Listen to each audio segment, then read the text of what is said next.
بسم اللہ الرحمن الرحیم۔ السلام علیکم دوستو، دنیا بھر کی بریکنگ اور سلیکٹڈ نیوز میں آج آپ سنیں گے، لیکن اس سے پہلے اگر ہو سکے تو لائک اور سبسکرائب کا بٹن ضرور دبا لیں۔ شکریہ۔ افغانستان میں حکومت سازی کے معاملے پر طالبان کے 2 سینئر رہنماؤں کے درمیان تلخ کلامی کی اطلاعات سامنے آئی ہیں۔ افغانستان میں طالبان کی عبوری حکومت قائم ہو چکی ہے، جس پر جہاں دیگر اقوام اور خواتین کی نمائندگی نہ ہونے کے باعث غیر ملکی دباؤ میں اضافہ ہوا ہے، تو وہیں اندرون خانہ قیادت میں بھی اختلافات کی خبریں زیر گردش ہیں۔ طالبان کے شریک بانی اور عبوری نائب وزیر اعظم ملا عبدالغنی برادر اور کابینہ کے ایک رکن کے درمیان صدارتی محل میں تلخ جملوں کا تبادلہ ہوا۔ نائب وزیر اعظم ملا عبدالغنی برادر نے نئی حکومت کے ڈھانچے میں خواتین اور دیگر قومیتوں کی عدم شمولیت پر سوالات اٹھائے، جس پر کابینہ کے ایک اور رکن خلیل الرحمان حقانی سے بحث شروع ہوگی۔ صدارتی محل میں ہونے والی اس بحث اور تکرار پر دونوں رہنماؤں کے حامی ارکان ایک دوسرے سے الجھ پڑے اور بات تلخ کلامی تک جا پہنچی۔ ملا عبدالغنی کے حامیوں کا کہنا تھا کہ امریکہ سے مذاکرات ہم نے کیے تھے اور عالمی برادری سے ایک متنوع حکومت کی تشکیل کا وعدہ بھی کیا تھا، جس کی وجہ سے ہمیں افغانستان میں اتنی آسانی سے کامیابیاں نصیب ہوئی تھیں۔ دوسری جانب حقانی نیٹ ورک سے تعلق رکھنے والے خلیل الرحمان حقانی اور ان کے حامی ارکان کا موقف تھا کہ غیر ملکی فوجی ان کی کارروائیوں کی وجہ سے پیچھے ہٹے اور امریکہ بھی اسی وجہ سے مذاکرات پر راضی ہوا تھا۔ اس تلخ کلامی کے بعد سے نائب وزیر اعظم ملا عبدالغنی برادر قندھار چلے گئے تھے، جہاں وہ ممکنہ طور پر امیر طالبان کے سامنے یہ سارا معاملہ رکھیں گے۔ دوسری طرف ملا عبدالغنی برادر نے طالبان کے درمیان اختلافات کی خبروں کی سختی سے تردید کرتے ہوئے کہا ہے کہ طالبان جیسا اتحاد دنیا کی کسی تحریک میں نہیں ہے۔ ملا عبدالغنی برادر کا کہنا تھا کہ میں بالکل صحت مند ہوں، سفر میں تھا، اس لیے ایسی خبروں کی بروقت تردید نہیں کر سکا۔ ملا عبدالغنی برادر نے مزید کہا کہ اتنے سالوں تک ہماری جدوجہد کا مقصد غاصب قوتوں کے قبضے کا خاتمہ تھا، ہمارا مقصد اقتدار کا حصول نہیں۔ اس سے پہلے طالبان رہنما انس حقانی بھی طالبان رہنماؤں کے درمیان اختلافات کی خبروں کی تردید کر چکے ہیں۔ زلمے خلیل زاد کا کہنا ہے کہ طالبان کے ساتھ معاہدہ تھا کہ 2 ہفتوں تک کابل میں داخل نہیں ہوں گے، تاہم اشرف غنی کے اچانک جانے سے طالبان کے ساتھ معاہدہ ٹوٹ گیا۔ اس معاہدے کے دوران اقتدار کی منتقلی عمل میں آنی تھی، لیکن اشرف غنی کے اچانک جانے سے طالبان کے ساتھ معاہدہ ٹوٹ گیا۔ انہوں نے کہا کہ طالبان نے کہا تھا کہ کیا امریکی فوج کابل کی سیکیورٹی یقینی بنائے گی، جس پر امریکہ کا جواب تھا کہ ہم نے سیکیورٹی کی ذمہ داری نہیں لی ہے۔ طالبان کے ساتھ آخری لمحات میں کیے گئے معاہدے میں طے کیا گیا تھا کہ مذاکرات کے ذریعے سیاسی عبوری دور کے معاملات طے پائے گئے تاکہ سرکش عناصر کو کابل سے باہر رکھا جا سکے۔ اس معاہدے کی روح سے اشرف غنی اس وقت تک اقتدار میں رہتے جب تک مستقبل کی حکومت سے متعلق دوحہ میں کوئی سمجھوتہ نہ ہو جاتا۔ باوجود اس بات کے کہ طالبان کابل کے دروازے پر دستک دے رہے تھے، خلیل زاد کے مطابق انہیں کوئی اندازہ نہیں تھا کہ اشرف غنی متحدہ عرب امارات میں سیاسی پناہ لینے کا ارادہ رکھتے ہیں۔ اس سے پہلے طالبان کے ترجمان سہیل شاہین نے دوحہ میں گفتگو کرتے ہوئے کہا تھا کہ ہاں، ہماری طرف سے اس بات کا یقین دلایا گیا تھا کہ ہمارے جنگجو کابل شہر کے اندر داخل نہیں ہوں گے اور ہم اقتدار کی پرامن منتقلی کے بارے میں بات کرنے پر تیار تھے۔ دوسری طرف بین الاقوامی میگزین ٹائمز نے 2021 میں دنیا کے بااثر ترین افراد کی فہرست جاری کی ہے، جس میں افغان طالبان رہنما ملا عبدالغنی برادر بھی شامل ہیں۔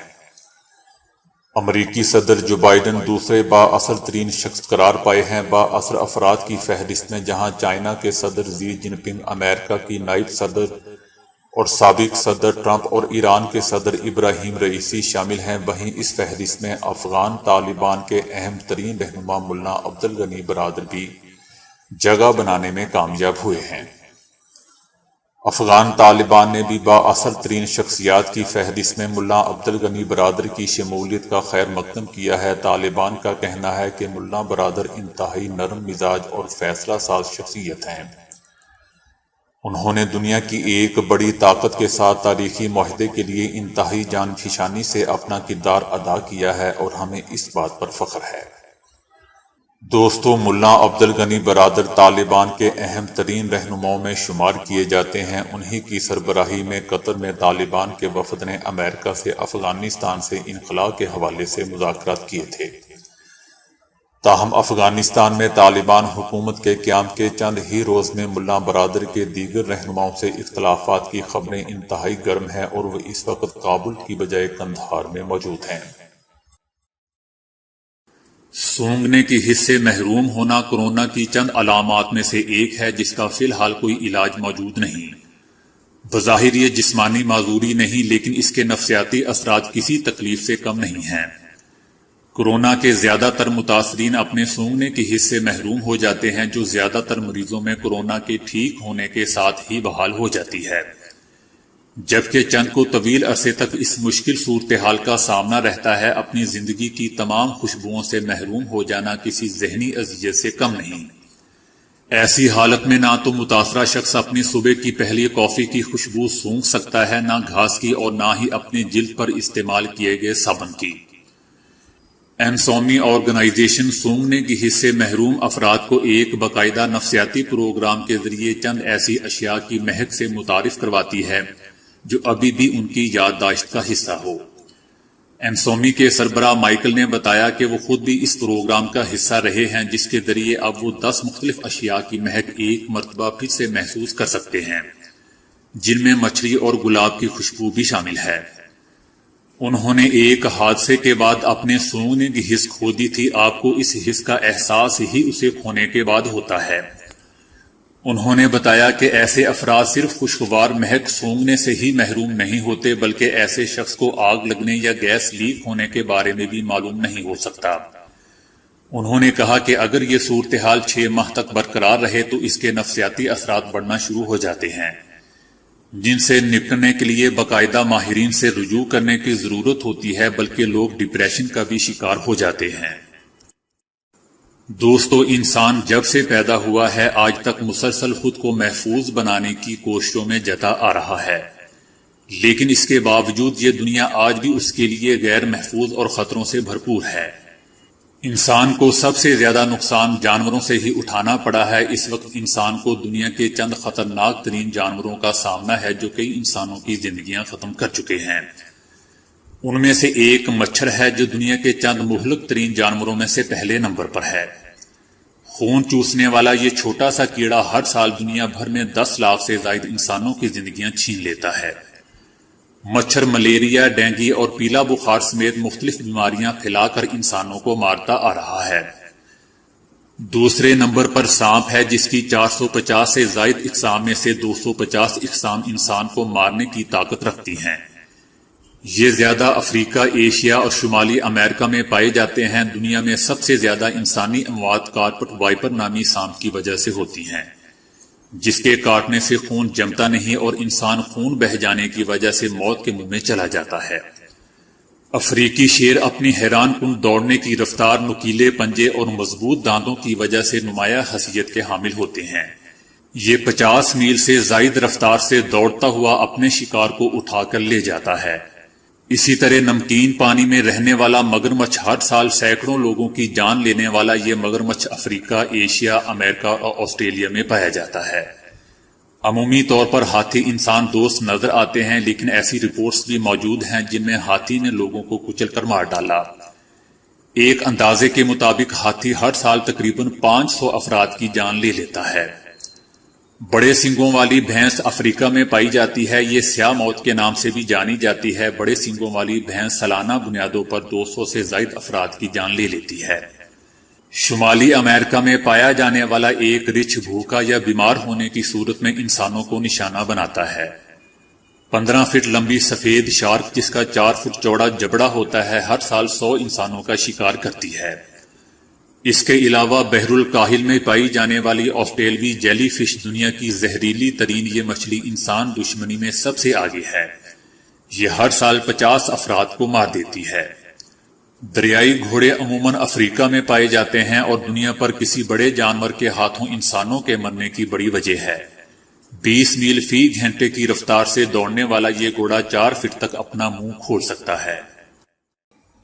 ڈاگ انسانوں کی ٹانگوں کے درمیانی حصے کو کیوں سونگھتے ہیں؟ ایک برطانوی ڈاکٹر نے اس سوال کا حیران کن جواب دے دیا ہے۔ سرجن ڈاکٹر کرن راج نے بتایا کہ ڈاگ انسان کے جسم کے اس حصے کو سونگھ کر اس کے متعلق بہت سی معلومات حاصل کر لیتے ہیں۔ انسان کی ٹانگوں کے درمیانی حصے سے ایسے کیمیکلز خارج ہوتے ہیں جو انسان کے متعلق بہت سی معلومات کے حامل ہوتے ہیں۔ ان کیمیکلز کو فیرومونز کہا جاتا ہے۔ وہ دراصل انہی کیمیکل کو سونگھ رہے ہوتے ہیں۔ چنانچہ جب ڈاگ آپ کے جسم کے اس حصے کو سونگھ رہا ہوتا ہے تو در حقیقت وہ آپ کے بارے میں جاننے کی کوشش کر رہا ہوتا ہے۔ ڈاکٹر راج کا کہنا تھا کہ ان فیرومونز کو سونگھنے کی صلاحیت ہم انسانوں میں بھی ہوا کرتی تھی۔ ہمارے آباء و اجداد بھی جسم کے کچھ مخصوص حصوں کو سونگھ کر مذکورہ معلومات حاصل کر لیا کرتے تھے۔ تاہم ارتقائی عمل سے گزرتے ہوئے ہم نے اس صلاحیت کا استعمال ترک کر دیا۔ اب بھی یہ حص ہمارے اندر موجود ہے لیکن اب وہ کارآمد نہیں رہی۔ امریکہ میں گزشتہ دنوں ایک مجرم جوزف 68 سال قید کی سزا کاٹنے کے بعد بالآخر رہا ہو گیا۔ اس نے 50 کی دہائی میں فلاڈیلفیا میں کئی وارداتیں کی۔ اسے 1953 میں عمر قید کی سزا سنا کر جیل بھجوایا گیا تھا۔ اس وقت اس کی عمر 15 سال تھی۔ جوزف نے 2017 میں پے رول پر رہائی کا اہل ہوا، تاہم اس نے پے رول پر رہائی کے لیے درخواست دینے سے انکار کر دیا۔ لگ بھگ 7 دہائیاں جیل میں گزارنے کے بعد جب جوزف فلاڈیلفیا میں گھوما تو وہ بلند و بالا عمارتیں دیکھ کر حیران رہ گیا۔